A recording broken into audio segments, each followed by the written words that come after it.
بسم اللہ الرحمن الرحیم۔ دور حاضر کے فتنوں میں ایک بہت بڑا فتنہ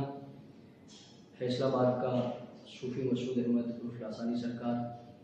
اور بلکہ اگر اس زمانے کا سب سے بڑا فتنہ اس کو قرار دیا جائے تو یہ بے جانا ہوگا کہ یہ اپنے باطل عقائد و نظریات کے ذریعے، من گھڑت خوابوں کے ذریعے اور الٹے سیدھے دعووں کے ذریعے سادہ و عوام کو بہکانے کی، گمراہ کرنے کی اور ان کی عقیدتوں کو برباد کرنے کی اور خراب کرنے کی کوشش میں مصروف عمل ہے، اور ہزاروں کی تعداد میں اس کے مریدین ہیں، متوسلین ہیں، اس کے عقیدت مند ہیں کہ جو قرآن و سنت سے لا علمی اور جہالت کی وجہ سے اس کی من گھڑت باتوں میں اور الٹے سیدھے دعووں میں آ جاتے ہیں اور اس کے دامن فریب میں پھنس چکے ہیں۔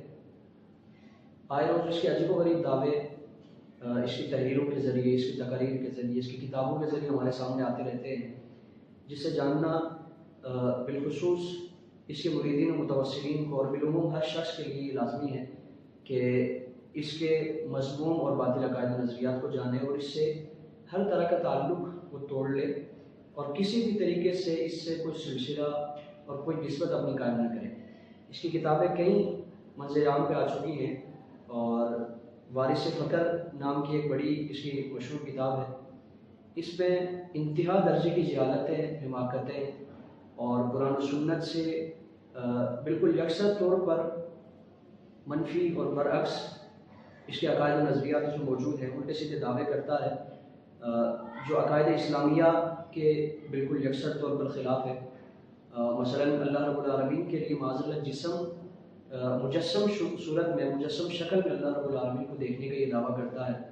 کئی مقامات پر اس نے اس دعوے کو دہرایا ہے۔ صفحہ نمبر 296 پر، صفحہ نمبر 42 پر، 43 پر اللہ رب العالمین کے متعلق معاذ اللہ اپنے من گھڑت خوابوں کے ذریعے دعویٰ کرتا ہے کہ اس نے اللہ رب العالمین کو باقاعدہ ایک گولے کی شکل میں، ایک نورانی گولے کی شکل میں اللہ رب العالمین کا اس نے دیدار کیا، یعنی معاذ اللہ ثم معاذ اللہ نبی کریم صلی اللہ علیہ وسلم جس معجزہ معراج کے حصول کے لیے اور اس سے مشرف ہونے کے لیے تشریف لے گئے تو وہ صرف ایک گولے کا دیدار تھا، اس کے علاوہ کچھ نہ تھا۔ معاذ اللہ ثم معاذ اللہ، یہ صفحہ نمبر 296 پر اور صفحہ نمبر 42 اور 43 پر اس نے یہ اللہ رب العالمین کے لیے مجسم حالت میں دیکھنے کا دعویٰ کیا۔ پھر فرشتوں کے متعلق اس کی ویڈیو سوشل سائٹس پہ منظر عام پہ آ چکی ہے کہ ایک مرتبہ اس کے یہاں مجلس مپا ہونی تھی، تو جب مجلس میں پہنچا تو دیکھا کہ بارش لگ رہی ہے اور سامان سمیٹا جا رہا ہے، تو اس نے پوچھا کہ کیا معاملہ ہوا، تو لوگوں نے کہا کہ آج بارش ہے اس لیے آج محفل نہیں ہو سکے گی۔ تو یہ کہتا ہے کہ میں نے نظر کی تو مجھے بارش کا فرشتہ دور کھڑا نظر آیا، تو میں نے اس کو اپنے سامنے حاضر ہونے کا حکم دیا، اور ساتھ ساتھ میں یہ بھی کہتا ہے کہ ہم اللہ رب العالمین نے ہمیں یہ اعزاز عطا فرمایا، یہ مقام عطا فرمایا کہ ہم کسی کو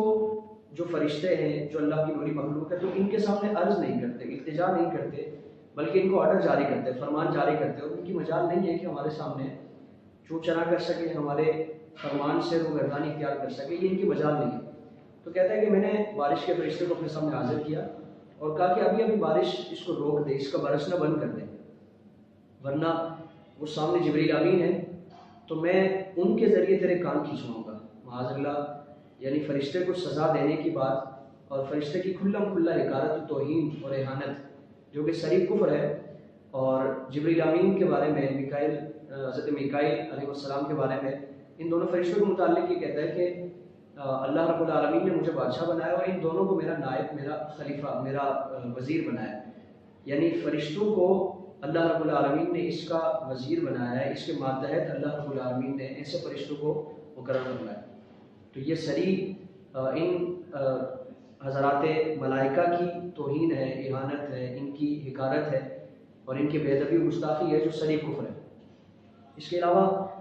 امام علی مقام امام حسین رضی اللہ تعالیٰ عنہ، آپ کی ایک مقام پر صفحہ نمبر 211 پر وارث فقر میں ہی یہ کھلم کھلا اعانت کرتا ہے۔ مثال کے طور پر اس نے ایک اپنا خواب بیان کیا کہ امام علی مقام اپنے اصحاب کے ساتھ، اہل بیت اطہار کے ساتھ تشریف لائے اور مجھ سے فرمایا کہ امامت ہمارے گھر کی ہے، شریعت، طریقت، روحانیت، شجاعت، فقیری، درویشی، یہ ساری چیزیں، فقر ہمارے گھر کا ہے، اور فرمایا کہ یہ ساری چیزیں ہمارے گھر کی محتاج اور ہمارے گھر کی لونڈی ہیں۔ معاذ اللہ، شریعت ہمارے گھر کی लौंडी है, माज़अल्लाह सुम्मा माज़अल्लाह, इमाम अली मकाम के मुताबिक हरगिज़ ये गुमान नहीं किया जा सकता, उनसे मंसूब हरगिज़ कोई चीज़ का यकीन नहीं किया जा सकता कि ये जुमले और इस तरह के अल्फाज इमाम अली मकाम थे। यकीनन इसने इमाम अली मकाम से ये चीज़ें मंसूब की और मन गढ़त है और बातिल है, मन गढ़त है, मौजू है, इसकी कोई हकीकत नहीं है, कोई हैसियत नहीं है। और फिर मिर्ज़ा गुलाम अहमद कादियानी ने ये दावा किया था कि मैं मसीह मौऊद हूँ, मैं ज़िल्ल नबी हूँ, भरोसी नबी हूँ। इसी की तरह इसने भी ये दावा किया कि माज़अल्लाह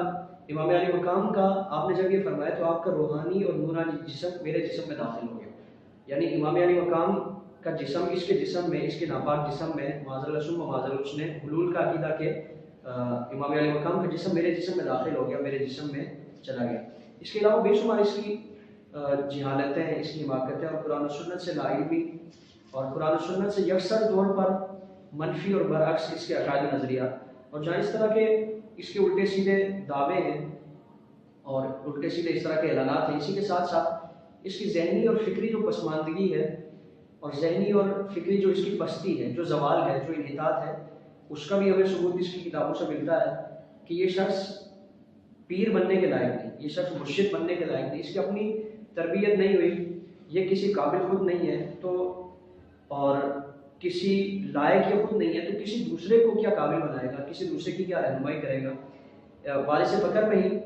सफ़ा नंबर 263 पर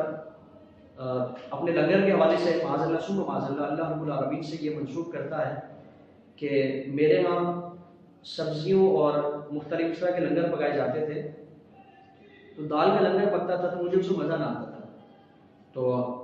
मैंने इसमें कुछ तब्दीली का हुक्म दिया। तो चंद दिनों बाद अल्लाह रब्बुल आलमीन की तरफ से फरमान जारी हुआ कि फ़लाँ दाल के साथ फ़लाँ दाल मिलाकर पकाओ, मसूर के साथ माश की दाल मिलाकर पकाओ और फ़लाँ दाल के साथ ये चीज़ मिलाकर पकाओ तो इसमें जायका आएगा। यानी माज़अल्लाह अल्लाह रब्बुल आलमीन के मकाम व मनसब के शायान शान ये है कि वो इस शैतानी जो एक जाहिल सूफ़ी है और जाहिल सूफ़ी बनने की कोशिश में है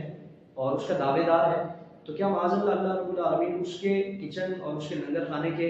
मामलात की और इस तरह की रहनुमाई के लिए अल्लाह रब्बुल आलमीन की तरफ से ये फरामीन जारी होते हैं जो कभी ना सुने न किसी अल्लाह के वली के लिए, न किसी नबी के लिए इस तरह के मामला। और फिर ये एक और चीज़ अजीब व गरीब ये दावा करता है कि अल्लाह की तरफ से ये फरमान जारी हो सफ़ा नंबर 263 पे ही कि तुम जहाँ भी जाओ तो चाय का लंगर कभी ना रुके, यानी चाय मुस्तकिल तुम उसका लंगर जारी करो। और इसकी हिकमत इसमें बीमारियों के लिए शिफा और दीगर इस तरह की मनगढ़ंत उल्टी सीधी बातें करता है। इसके साथ साथ एक और चीज़ ये कहता है कि इसकी हिकमत ये है, अल्लाह की तरफ से ये फरमान जारी हुआ कि इसका फ़ायदा ये होगा कि चंद दिनों बाद, चंद साल बाद, चंद अरसे बाद अवाम में तुम हमारे अता करदा लक़ब, हम जो तुम्हें लक़ब दे रहे हैं, यानी चामा वाली सरकार के नाम से तुम जाने जाओगे। अब मैं एक गुजारिश और एक इल्तिमास, एक इल्तिजा तो उन अफराद के लिए कि जो लाइल्मी की वजह से, नादानी की वजह से इसके दाम फ़रेब में आ चुके हैं कि कुरान और सुन्नत ने पीर कामिल के लिए जो तकाज़े और जो शराइत बयान फरमाई हैं उसके मुताबिक मुर्शिद कामिल को ढूंढने की कोशिश की जाए, अल्लाह वालों से जो हकीकी अल्लाह वाले हैं उनके दामन से अपने आप को वाबस्ता किया जाए और इस तरह की जो ढोंगी हैं, जो शौक़बाज हैं, उनसे अपने आप को बचाया जाए। वली की शराइत में ये नहीं है कि वो फूंक मारे तो ठीक हो जाए, दम करे तो ठीक हो जाए, बल्कि वली की शराइत ये है कि उसके अकायद कुरान और सुन्नत के मुताबिक हो, अमल कुरान और सुन्नत के मुताबिक हो, सरी अलल एलान फिस्को हुजूर में मुब्तला ना हो और सिलसिलाए तरीक़त और रूहानी सिलसिला आप शाम से मिलता हो। तो अगर ये चीज़ें किसी में नहीं है तो चाहे कितना ही बड़ा शौक़बाज क्यों ना हो, अल्लाह का वली नहीं हो सकता। और जो बज़िद है, मुर्शिद है कि इसी के साथ ही रहना है, तो उनसे भी ये गुजारिश है कि लासानी सरकार तो ये इस पर जचता नहीं है। आप ऐसा करें कि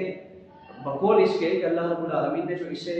चामा वाली सरकार का लक़ब दिया तो उसी से इसको मशहूर करें, इसी से जाने, इसी से पहचानें और इसी के मुतालिक चामा वाली सरकार से इसको मशहूर किया जाए। और दर हकीकत ये चामा वाली भी नहीं बल्कि चवलों वाली सरकार है, यानी पंजाबी में बह की बातें करने वाले को चवले मारने वाला कहते हैं, तो ये चवले मारने वाला है। अल्लाह रब्बुल आलमीन हमें अपनी इस्लाह की तौफीक अता फरमाए और कुरान और सुन्नत की तालीमात हो हर रिश्ते और हर निस्बत पर फ़ौक़ियत और तरजीह देने की अल्लाह रब्बुल आलमीन तौफीक अता फरमाए। وما علینا الا البلاغ المبین.